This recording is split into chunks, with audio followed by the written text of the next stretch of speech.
Unong film mapaulam gejala Tarun Bhartiya Hinden kesengi ulap pemena bun Pynphai no Khusnam National Award ke bulayo naga benta ke kedan Best Editor Non-Fiction naga benta ke film In Camera Diaries of a Documentary Cameraman ke bulayo opdiang Khusnam Arjashpo ya ke Khusnam ya ke pelatip kum Rajat Kamal ke bulayo naga benta ke film Tarun ulap pemena ba un Pynphai no rengkat kisenot show Presiden Jokowi Pranab Mukherjee kum kada kejing persya halor kejingai beteng kejing tombol ber kejing orot ya ke hok jong Kristan ki Dalit bat ki Muslim na lor ki wei habakran daglat thai khubor Tarun ul ongru ba kejing yo ya ke Khusnam ke sulong jarang khat namar 4 chupha ya ki film ka baulasna la ni poi ke mau banyo ya ke Khusnam kat kum kejing ong jungu kejing ban ben kadang ya beteng ha Kashmir bat kum joru akathan chatai lamingi jong kari na kejing don jo ka an yak jakor afspa batru kejing ya beteng kejing tombol ya ki hok kamai lai lu jong ki pat ba kejing kini no ya kejing don jing em joki bat kham tam kejing thmu ban pin kala ya kani kari syaka Hindu India kum tau loong balem bat ki phongut ki wepat les nok tilang ban Pynphai no ya te Khusnam kum kadak kejing persya ya ki te ki kambaro ki bakta yu uduk usuk hakil yang baro.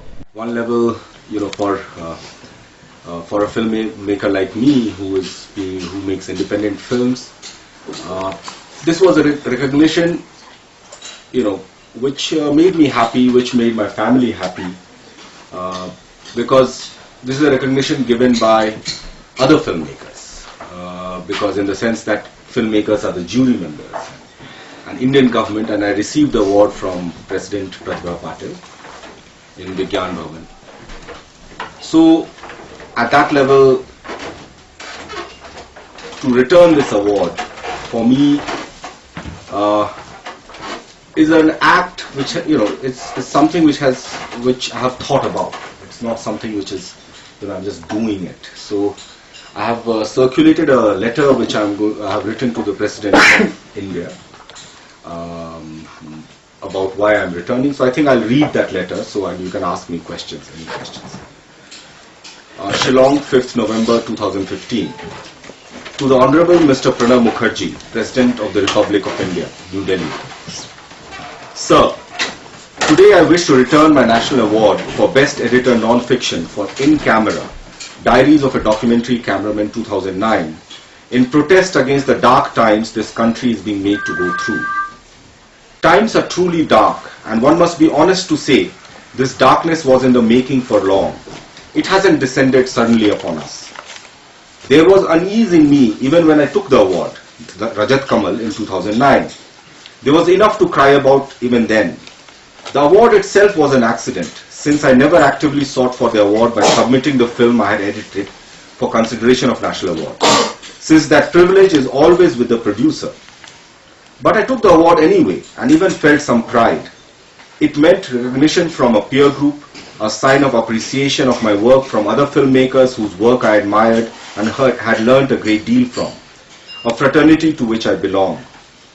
Today the unease has grown, and examples of the truly greats, the 90-year-old author Krishna Sobti for instance, returning their awards gives me a feeling that I don't need to keep mine either.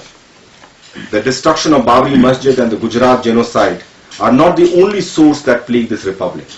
In Kashmir, state repression continues. The northeast too is an army zone with draconian AFSPA. The state is waging a war against the people in Chhattisgarh. The everyday assault on democratic rights and people's livelihoods, the theft of their resources, the unrelenting violence of Muslims, Dalits, Christians are instances of a process by which the republic is redefining itself.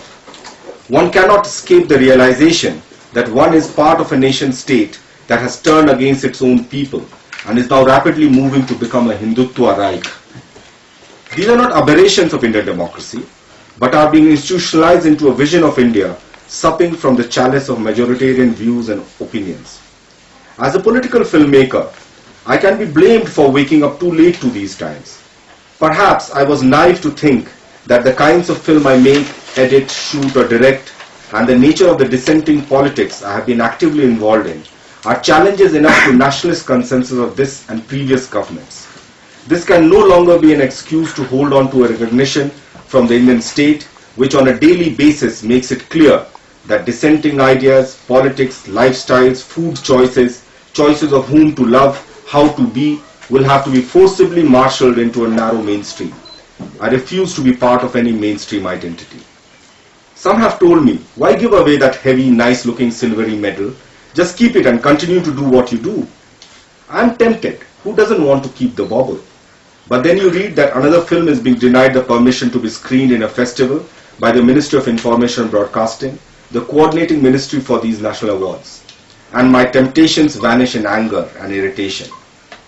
I wish to leave you with a story from the land where I live and work, the Khasi Jaintia hills of Meghalaya. In the western part of these hills, there is a village of 7 households called Domyasyat. Domyasyat sits atop India's largest uranium deposits, which the Indian state covets.